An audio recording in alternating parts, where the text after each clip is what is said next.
Hey everybody, it's Eddie Joe on Crypto for GrowMyBag.tv. I hope you're having a good one. There is a lot going on. Wow. Wow. I mean, let's start with Bitfinex.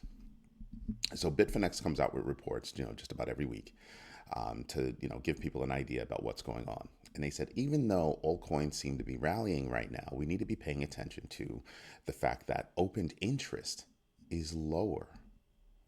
So they're saying that could be a signal that maybe there's, a decline coming. Highly possible. Highly possible. So then you have SEC Commissioner Hester Peirce. Wow. Crypto mom is no joke. She is absolutely no joke, and she is on fire. Why? Well, it has to do with the fact that she thinks that let me just get my window back. She thinks that the SEC has been favoring BNY Mellon because they seem to have been making it easier for them to do crypto custody as opposed to other financial institutions. And she's raising concerns about that. Let me tell you something. Crypto mom is not afraid of anybody. Nobody. She's not worried about Jack.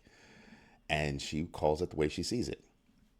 She says that Gary Gensler has been, less than fair when it comes to crypto regulation, less than fair when it comes to crypto enforcement, and that has led to his actions. His actions have led to him being called out on the floor in front of Congress. I want you to think about this. It's only in the past 30 years, it's only been three times that the chair of the SEC and all of its commissioners have been brought to the floor of the US Congress. That is beyond huge. It's beyond the pale. That is a very big issue when you have the chair of the SEC and several of his commissioners going against him. Wow. And of course, this is all around crypto.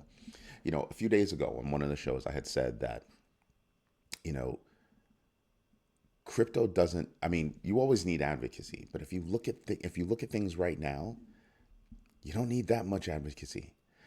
Crypto is here to stay. It's a fact. It is a fact. No matter how hard a country tries to squeeze, crypto is stateless. It'll just escape and move someplace else, and your people will find a way to get there. Right?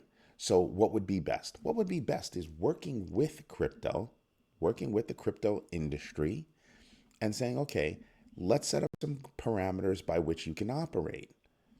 And what would that do to the US economy? It would shore up because you would have jobs, you would have more taxes, you would have a whole bunch of things that makes the world go round. And Gary Gensler got in the way of that. And I have to say that, Gary Gensler, along with, Elizabeth Warren, have gotten in the way of that. Not a smart move. Not a smart move.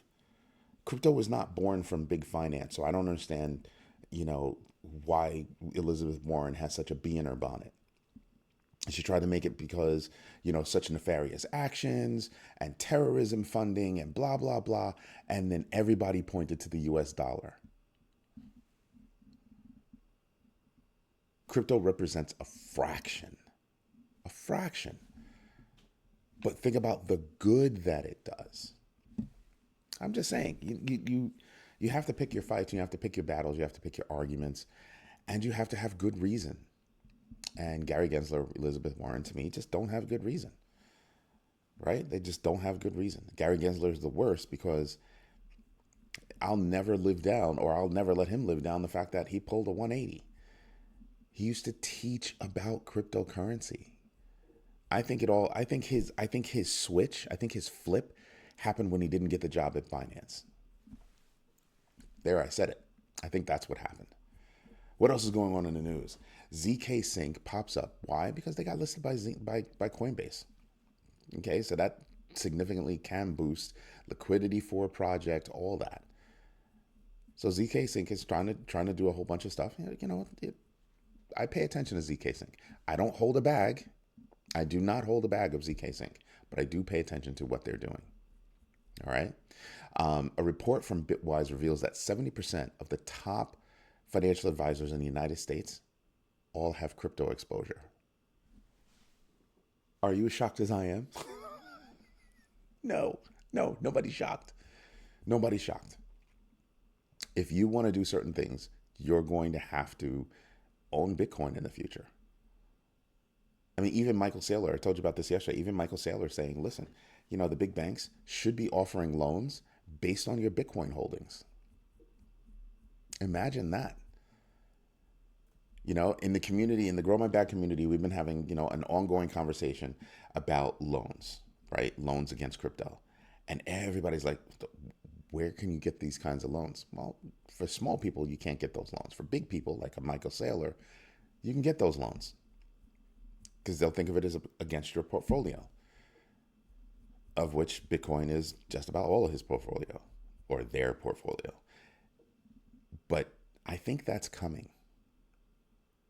I don't think it's Michael Saylor manifesting it. I think it's just natural evolution that you're going to find banks that'll say, oh, well, the same way that we can give you loans against your stock portfolio, we might be able to look at, loans against your crypto portfolio, depending on what cryptos you have and how strong they are. I expect that to become a booming business. Remember when I told you guys that I really stop and think about what a bank is, right? And what the redefinition of banking should be or could be? One of the things they should consider is, loans against crypto. That is going to be a very big space, a very big space. Big banks, small banks, I think we're going to find that they're starting to look at how that could actually work. You've got banks right now trying to figure out, how do we get away from old technology and introduce blockchain technology to take care of some of our problems?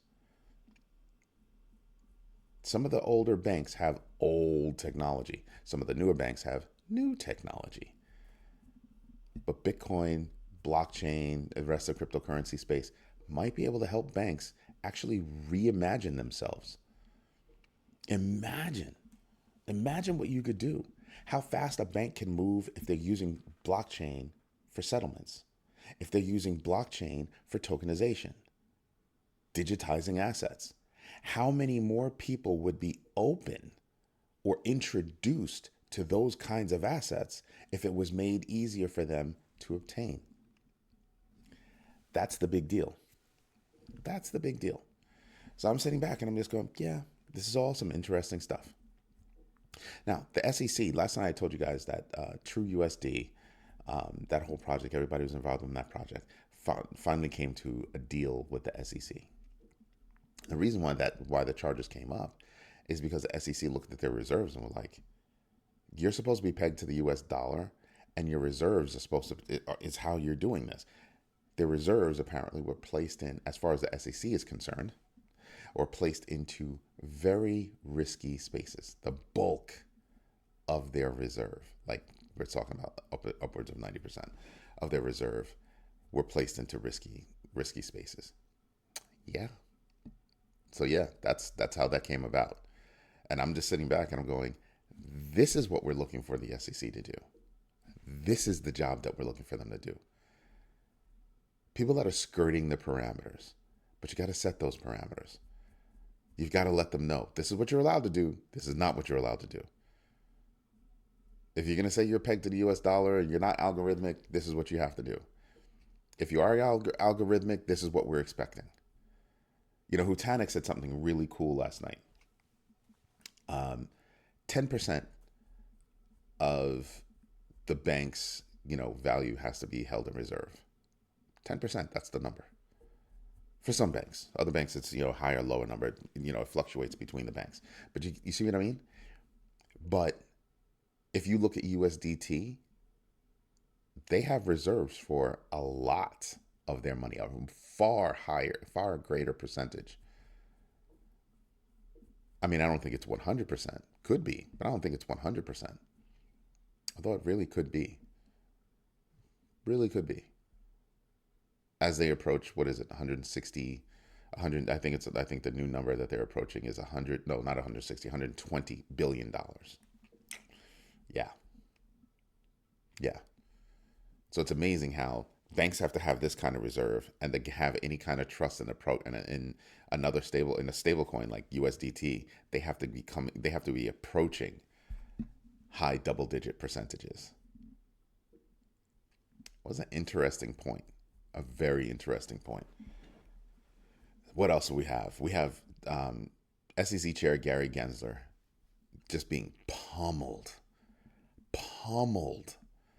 on the Hill, crushed, just being, just raked over the coals. And I think the issue is that you've been having a buildup of favorable interest in crypto, and it just kept coming and coming. I believe I told you guys yesterday. The big thing that I see about it is the fact that Sam Bankman-Fried spent a lot of money on the Hill, a lot of money, right? Just talking to people, getting them to understand, doing all this stuff. Yeah, sure. Now he's in jail. Got it. He's behind bars. His ex-girlfriend behind bars now. She's gonna serve 2 years. But I get it, right? But he brought a lot of eyeballs over to crypto. He did a lot of explaining. Yes, it was lobbying, but he did a lot of explaining. He did a lot of education. And then other groups picked up from there. And I'm sitting back and I'm just going, all of that has come together. All of that has come together. And everybody's looking at Gary Gensler. Before, the talk on the street was just retail investors like myself pointing a finger at Gary Gensler saying, what are you doing? What are you doing? What are you doing? Now you've got lawmakers doing the same thing as they consider favorable, bills and laws for crypto. Because then it would make it easier for crypto businesses to say, oh, that's legal. This is illegal. Imagine how much easier compliance would be. And compliance is not easy in any way. Even with laws in place, compliance is not easy. Ask any bank. It's not easy. However, if you look at what's going on in that space, it's nuts. It's absolutely nuts. And I just sit back and I just go, yeah, it's a maturing space. Which is why I keep saying, at some point, we've got to start looking at how this all affects the financial markets going forward. Something else I'm paying attention to. So Bitcoin spot ETFs, BlackRock's Bitcoin spot ETF was approved to be sold. Options were approved to be sold for it. SEC is hitting the pause button for Ethereum spot ETFs so that they can review it more. I think the new date is like November 6th or 7th, something like that. My question is why? My question is why? Now, I get that they're totally different. Bitcoin is scarce, Ethereum is not. But why? We're hitting the pause button because we want to review it more. What are you reviewing? Can we be a little bit more transparent? What's the issue? I don't know. I think a little bit more transparency on the side of SEC, a little bit more working with the industry as opposed to just simply working against it would be nice. Lawmakers, because it's not just the SEC, right? It's lawmakers in general, have to set some laws, some rules, some bills, just regulation around crypto, and that would make it a lot easier. But when you look at the news, look to see how the common thread floats through the news. It all affects how we invest, what we invest in, where we invest, all that good stuff. All I'm asking you to do is every time you do that, do your own research. Do your own research. If you're interested in learning about doing your own research, let me know. I can give another class. We've held 2 classes. We're about to release a book. We'll do it in print and audio, and we'll hold more live classes. As well, you can become a Big Bagger member, and we have Big Bagger meetups every month. The next one is October 18th. It's a Friday. It'll happen 8 p.m. that Friday. And that's when we all get together and we just discuss what's on our plates right now. What do we see? What are we doing? All that good stuff. It's the community teaching the community. That's what's great about Grow My Bag. Anyway, everybody, this is Eddie J on crypto.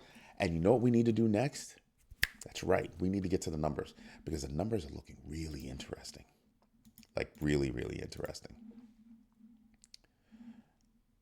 Right here. Let me just make sure I've got it. And I'm looking, remember yesterday? I don't know if you guys recalled, but yesterday I had pointed out that there was support right there. These two spots here, actually, you know what? Let me redo that. There was support by the 200-day moving average there, and again, right there. And for me, I was kind of like, oh, that's interesting. And then we go up. Now we could be hitting a down spot right here. I think we're going to go up. I really do think it's going to wind up going up. We've got a lot of positivity coming. We've got a surprise coming for Shibarium and Shiba Inu. There are just a lot of positive things, a lot of positive movement that's going on. And if you couple on top of that, the fact that that chairman of the SEC is on the Hill getting grilled, well, we look at that as a positive. We really do. So when I look at this, I'm kind of like, yeah, this is all good stuff. This is all very good stuff. No, I'm not going to go through everything. I'm not going to call up everything. But I think these are big deals, right? When you look at the numbers, let's go back to, you know what? Yeah, let's just go to my watch list. When you get back to these numbers, you can see where Ethereum is picking up. Now, this is down from where it was, right? Amazing.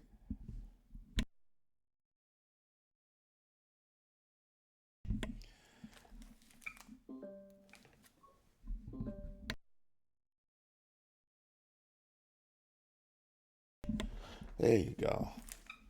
Accidentally turned off the lights. It happens. It's funny. Now, this is what I'm looking at. Year to date, Bitcoin's at 50%. Ethereum's at 14%, basically 15%, 14.94. And I'm looking at these numbers, and I remember when Ethereum was flipped. Ethereum had a higher, rate than Bitcoin. You can see evidence of that right here at the 90-day. You could even see it at the 60-day. You could even see it here. And then all of a sudden, someplace along the line, it flipped. That's why I tell you guys, when you do your own research, pay attention to the rhythm. Pay attention to that rhythm. You can see things and how they're going. Do I think Ethereum's going to pick up? Yes, absolutely. I think Ethereum's going to is going to pick up because there are a lot of things happening in the tokenization space, and they happen to be using things that run on Ethereum. Polygon just picked up another company. They're going to be doing tokenization on Polygon. That's what I mean. So when I look at these numbers, I'm kind of like, oh, there's a lot that we can actually hop onto. Actually, let's go. I am going to do something. I don't want to get away from this. So we'll take a look at the GMB crypto tracker top 25 losers. I want you to look at these percentages. You have one top loser that I've never heard of, so I don't even care about it. And then it immediately falls off. Down to -1%. So the range, I want you to remember this range. Out of the top 250 coins, the biggest loser is only -6%. Okay? -6%. Hold that in your head. Let's move over to the top 25 winners. So you go from -6% all the way up to 25%. And then I want you to pay attention to this because right here is where you can see you're basically going to start hitting all the ones that are just moving sideways. That 5% range. Positive 5%, -5%. It's really a 10% range. That's where they're bouncing between. Right? And you sit there and you just go, okay, well, who's up today? Well, Psy is up 25%, 1.47 GMBX factor. I heard people talking about Blur up 13%, has a GMBX factor of 19.52. I don't know about Blur. I wouldn't be able to tell you anything about it, but Sui is up 12%. Yes, I do hold a bag of Sui. And then you're looking there, it's 20% off its all-time high with a 0.25x GMBX factor. I think Sui is going to wind up blowing through their all-time high. When everything starts going up, I think Sui is just going to explode. Dead serious. Not coin is up 10%. Wow. 71% off its all-time high, 2.4x for a GMBX factor. Very interesting. zkSync 9% move. It was also up yesterday. 58% off its all-time high with a 1.3x GMBX factor. Yeah, I sit back and I just go, yeah, that could happen. That could really happen. Here's one. I got burned on Chili's. It's up 9%, 93% off its all-time high. I don't know that it'll ever revisit its all-time high again. I don't know. But I got burned on it, so I'm probably not going to get into it. It's got a 12.35x. Will it go up? Sure. I just don't know what direction they're going in right now. It used to be all about, gaming and all that stuff, sports. I don't know where they are anymore. Once I got burned out, and I didn't get burned because they did something wrong. I got burned just because the value went low. That's it. So if we can see some positivity out of them, get some news out of them, that could be interesting. What else do I see? Cat in a Dog's World, Mew up 8%, 39% off its all-time high, 0.63x. Interesting. Chainlink. I keep telling you people, please pay attention to Chainlink. Up 7%, 77% off its all-time high, 3.29x. Do I think it can make it? Yes. Why? Chainlink is in bed with Swift. Swift is in bed with all the banks. All the banks are looking at Chainlink. You've got Chainlink picking up business simply from tokenization to settlements. I mean, Chainlink is doing a lot. You also have companies looking at Chainlink for security. Chainlink's got stuff going on. So yeah, when I look at the numbers, I'm looking at all the things that I could be involved in that could be picking up. So it's still a time right now where you can pick up on things. Case in point, when you look at Chainlink, it was just a little while ago, it was at $10. Dead serious. It was at $10. As a matter of fact, it was below $10. So you could have picked up anywhere between 10 and 12%. If you called it right, you could have picked up like 33%. Imagine at $9, $12 is $3. That's a 33% gain. This is why I tell people, do your own research, get on top of it, know what you're investing in, know why you're investing, know who's involved with the project, what the project is all about, what the use cases are, all of those different things so that you can pay attention to opportunities like this to be able to buy now before everything blows up. That's why I look at it. And no, I don't give financial advice. I don't tell people what to buy. I tell people what I'm doing. The reason why we have the Grow My Bag, community is because we teach each other. If you actually tune in, listen, I want you to tune in to last night's show. Tune into last night's show and look at the conversations that are going on. Look at the conversations that are going on with people sharing information about what they're doing and the research. So people were asking me questions while I was on, and the questions came in so fast, the community picked up for me. The community said, oh, here's the answer. Joaquin, Hutanik, just everybody just started coming out with answers. Captain Banana, you just see people just like wanting to help other people grow their bag and asking other people to help them grow their own bags. That's mad cool. It's not a channel where we're just talking about finances. It's a channel where we're learning about investing. Anyway, this is Eddie J on crypto for growmybag.tv. I hope you have a good one. Like the show, subscribe to the channel, and absolutely become a member.